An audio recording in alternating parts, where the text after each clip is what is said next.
네, 여러분 안녕하세요. 주성쌤이에요. 일하는 친구들은 지금 두 번째 영상이죠. 네, 우선 영상으로만 이야기를 하니까 좀 속상하기도 합니다. 빨리 여러분들을 만나 뵙기를 희망합니다.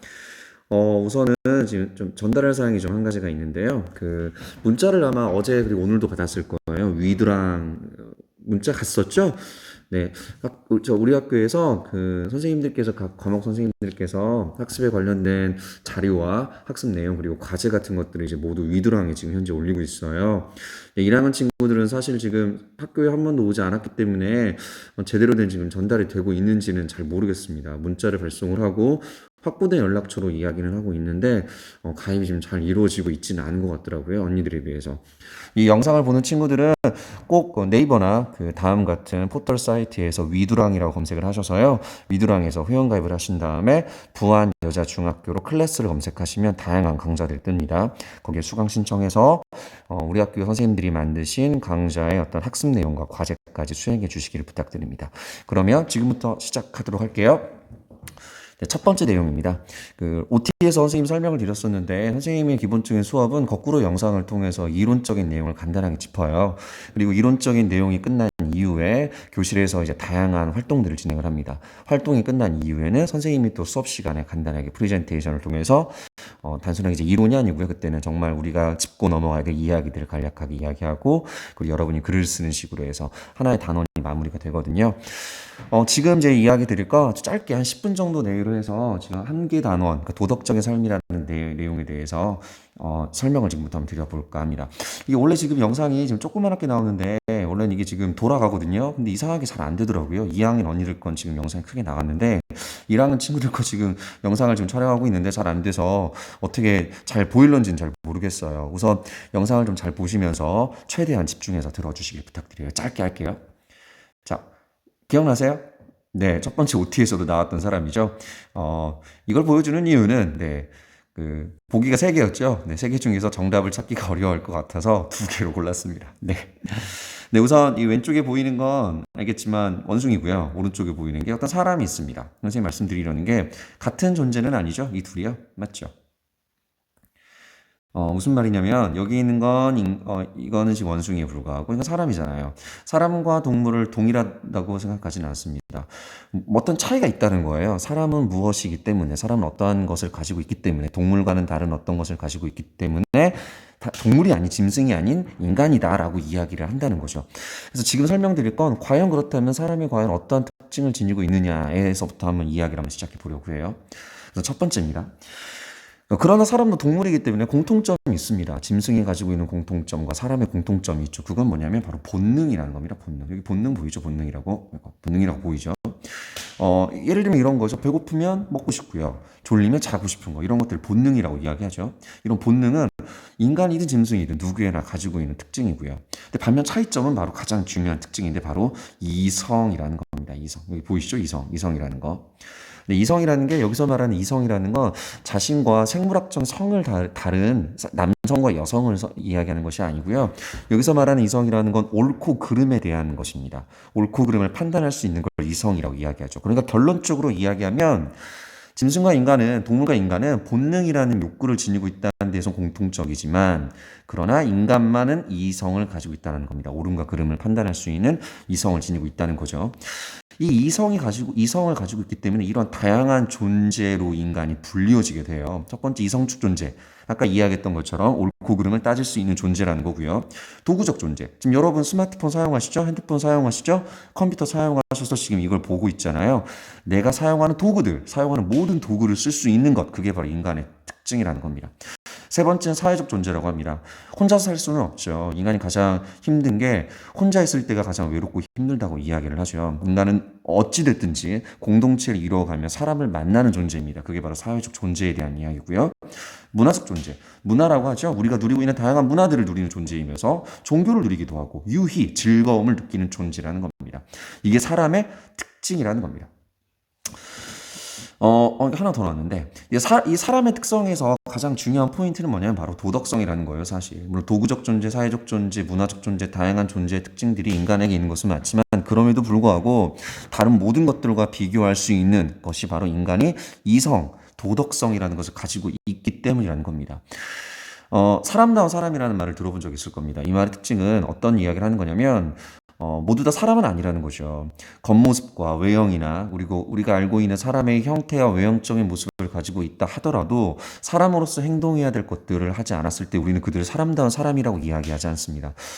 어제 뉴스를 봤는지 모르겠어요. 그래서 N번방이라고 해서 그 텔레그램에 사생활에 관련된 특히나 여성의 그 신체 부위를 찍어서 이렇게 아주 문제가 지금 되고 있는 게 지금 이슈가 되고 있습니다.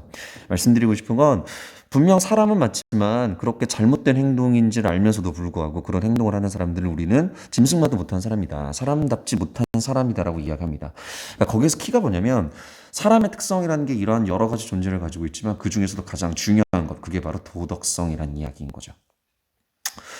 그 도덕성의 핵심이 바로 도덕이라는 겁니다. 그래서 이 도덕에 대한 의미와 특징을 간단히 한번 살펴볼게요. 근데 중복된 내용이 되게 많아요. 도덕이라는 게 결국에 마땅히 지켜야 할 도리인 겁니다.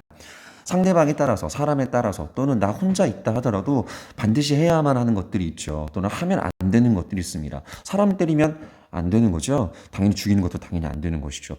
비방하는 것도 안 되는 겁니다. 우리가 하는 어떤 행동들, 사람에 따라서 해야 하는 것들, 해야만 하는 것들, 하면 안 되는 것들, 이게 바로 도덕의 어떤 밑바탕이라고 보시면 되는 겁니다. 그래서 그 특징으로 보면 당연히 해야만 하는 것, 하면 안 되는 것을 이야기하는 것이기 때문에 옳고 그름의 기준을 제시하는 거고요. 네. 그 다음 두 번째는 이 도덕성이라는 걸 가지고 있으면 사실은 이건 어떤 보상을 지어주기 때문에 행동하는 것이 아니라 자발적으로 이루어지는 겁니다. 이 도덕의 가장 큰 특징이 어떤 것이냐면 사실 어떤 보상과 대가를 바라고 했었을 때 우리는 그것을 도덕적이다라고 보통 이야기하진 않아요. 학교 안에서 아주 간략한 예를 들어보면 쓰레기를 주었다고 생각 한번 해보세요. 근데 쓰레기를 주었는데 쓰레기를 주운 다음에 그걸 누가 보았는지 보지 않든지 간에 그런 행동을 했었을 때 그건 자발성의 문제겠지만 쓰레기를 가지고 만약 교무실에 가서 선생님 저 쓰레기를 주웠으니까 예를 들어 상점을 주세요. 이렇게 이야기한다고 한다면 그걸 도덕적이라고 말하지는 않죠. 말씀드리고 싶은 건 도덕의 특징은 바로 자발성이라는 데 있습니다. 네, 계속 지금 뭐가 좀 이상합니다.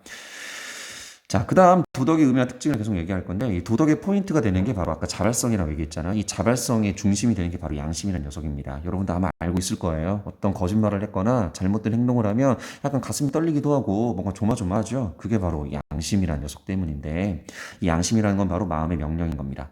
그리고 양심을 어겼을 때 당연히 어떤 느낌이 들어요? 죄책감과 부끄러움이 듭니다. 이 도덕에 대한 간략한 특징을 좀 설명을 좀 드렸어요. 사실 도덕이란 교과가 글쎄 여러분들이 생각하기에 영어나 수학에 비하면 아마 그 중요도가 많이 떨어지지 않을까라는 생각을 합니다. 그럼에도 불구하고 이 학교라는 교육 과정에서 도덕이라는 걸 선생님과 함께 공부하고 느끼고 실천하는 이유는 바로 사실 그것보다 더욱더 중요한 것, 그것이 바로 사람다운 삶이라는 겁니다. 지금 여러분이 이제 14살이죠? 지금 중학교 1학년으로 이제 올라오는데 14년 동안 살아오면서 사실 여러 사람들을 만나 보았을 거예요. 여러분이 물론 경험도 많이 했겠죠. 그런데 좋은 사람도 있었겠지만 그렇지 않았던 적도 있을 겁니다. 누군가로부터 여러분이 눈물을 흘리기도 하고 힘들었던 적도 있었겠죠. 반면 또 여러분도 역시 누군가에게 힘든 걸 줬을 수도 있을 거라고 선생님 생각을 해요.